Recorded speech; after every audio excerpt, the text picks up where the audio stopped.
जय श्री गणेश। प्रियजनों, आज मैं आपको मोहिनी एकादशी की कथा सुनाने जा रहा हूँ। जिस तरह से आप देख रहे हैं ये सामग्री है, इस तरीके से मैंने ये सामग्री रखी है और आप सभी प्रियजनों से मैं एकादशी व्रत कहने जा रहा हूँ। तो कृपा करके आप एकादशी की व्रत को ध्यानपूर्वक सुने। मोहिनी एकादशी के लिए सबसे पहले सामग्री जैसा आप देख रहे हैं, नारियल है और चुनरी रखी है मैंने, मखाने हैं और करोली है।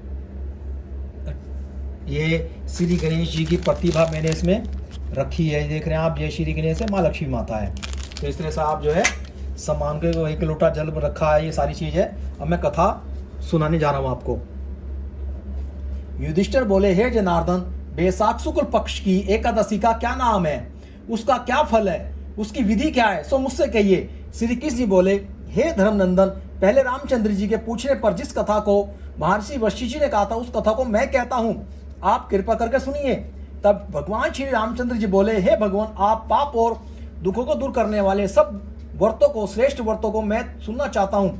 हे महामुने, सीता के वियोग के दुखों को मैं भोग चुका हूँ, इससे भयभीत होकर मैं आपसे पूछता हूँ। महर्षि वशिष्ठ जी बोले, हे राम, तुमने अच्छा प्रश्न किया है, तुम्हारी बुद्धि श्रद्धा युक्त है। तुम्हारे नाम लेने से ही मनुष्य पवित्र हो जाता है। जो भी संसार के हित के लिए पवित्र करने वाले व्रतों को, उत्तम और पवित्र व्रतों को मैं तुमसे कहूंगा। हे राम, बैसाख शुक्ल पक्ष में जो एकादशी है उसका नाम मोहिनी है, वह सब पापों को दूर करती है। मैं सत्य कहता हूँ, इसके व्रत के प्रभाव से प्राणी मोह जाल और पातकों के समूह से छूट जाता है। हे राजन,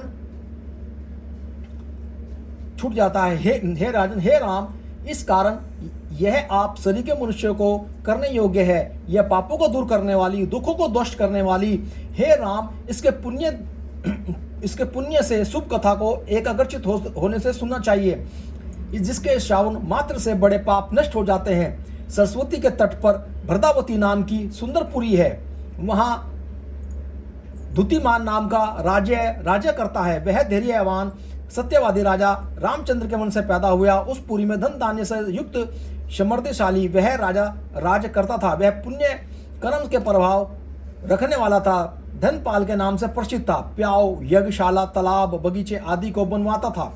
शांत स्वरूप और भगवान के भगत इस वेश्य के समान दुतमान, मेधावी, सुकृत, दष्टबुद्धि नाम के 5 पुत्र थे। 5वां दष्टबुद्धि बड़ा पापी था। वेश्याओं के रमन तथा दुष्टों को वार्तालाप में कुशल था। जुआ आदि का भी उसको व्यसन था। प्राय स्त्रियों से गमन करता था। देवता, अतिथि, वर्ध, पितृ और ब्राह्मणों का आदि का पूजन नहीं करता था, न ही उनका सम्मान करता था। वह अन्यायी और दुष्ट था। पिता के धन को नष्ट करता था। अभक्ष वस्तु को खाता था। वह पापी सदा मदिरा पीता था। उसके पिता ने उसको वेश्याओं के गले में भुजा डाल के घूमते हुए देखा तो उसे घर से निकाल दिया और बांधुओं ने भी उसको अलग कर दिया। अपने शरीर से आभूषण भी बेच दिए।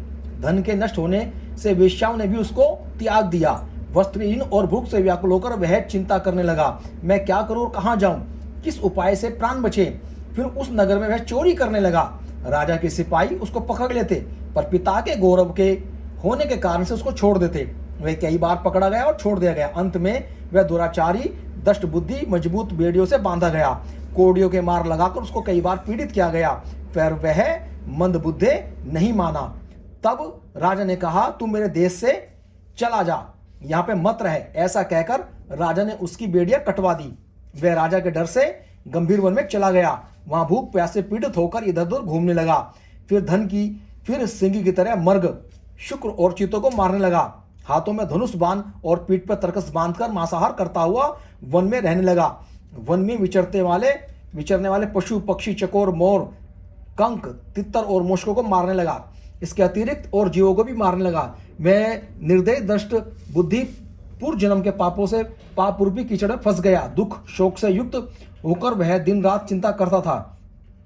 कुछ पुण्यों के उदय होने पर वह कौशल्य ऋषि के आश्रम में पहुंचा। बैसाख के महीने में गंगा जी का स्नान किए हुए तपस्वी कौंडिल्य मुनि के पास शोक से पीड़ित दष्ट मंद बुद्धि उसके वस्त्र से गिरी हुई जल की बूंदों के स्पर्श से उसके दुख दूर हो गए और कौंडिल्य महर्षि के सामने हाथ जोड़कर दष्ट बुद्धि और मंद बुद्धि बोला, हे ब्राह्मण, ऐसा पश्चाताप बताओ जिससे बिना यत्न किए हुए जन्म भर के पापों का नाश हो जाए। धन मेरे पास नहीं है। ऋषि बोले कि जिससे करने से तेरा पाप दूर होगा उसको तू सावधान चित्त से सुन। वैशाख शुक्ल पक्ष में मोहिनी नाम की एकादशी आती, तू मेरे कहने से इस एकादशी का व्रत कर। यह मनुष्य के सेमेरु के समान पापों को नष्ट कर देती है। इस मोहिनी का उपवास करने से अनेक जन्मों के पाप दूर हो जाते हैं। मुनि के इस वचन को सुनकर दष्ट बुद्धि अपने मन में प्रसन्न हुआ। कौडल्य के उपदेश से उसने विधि पूर्वक व्रत को किया। हे नरश्रेष्ठ, इस व्रत के करने से उसके पाप दूर हो गए। फिर दिव्य शरीर धारण करके गरुड़ के समान बैठकर उपद्रव रहित विष्णुलोक में चला गया। हे रामचंद्र, अंधकार रूपी मोह को नष्ट करने वाले यह व्रत इससे बढ़कर चर अचर 3 लोगों में दूसरा व्रत नहीं है। हे राजन, यज्ञ, तीर्थ, दान आदि इसके 16 भाग के बराबर भी नहीं है। इसके पहले सुनने से 1000 गोदान का फल मिलता है। तो इस तरह से ये एकादशी व्रत है जो किया और आपने सुना। जैसे कि मैंने आपको इसमें सामग्री दिखाई है, इस तरह से आपको ये सामग्री का है वरण है।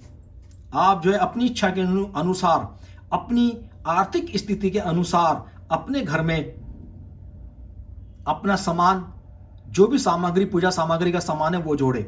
इसमें ये ना देखे कि मैंने मखाने रखे हैं, मैंने नारियल रखा है, श्रीफल रखा है, मैंने इसमें तिल रखे हैं, पान का पत्ता रखा है, और मैंने इसमें जो है सारी सामग्री से मैंने जोड़ी है। इसमें जैसे मैंने लक्ष्मी गणेश रखे हैं। आपके पास मट्टी के हो तो मट्टी के भी चलेंगे, जैसी आपकी श्रद्धा हो, भावना हो, उसी हिसाब से आप करेंगे।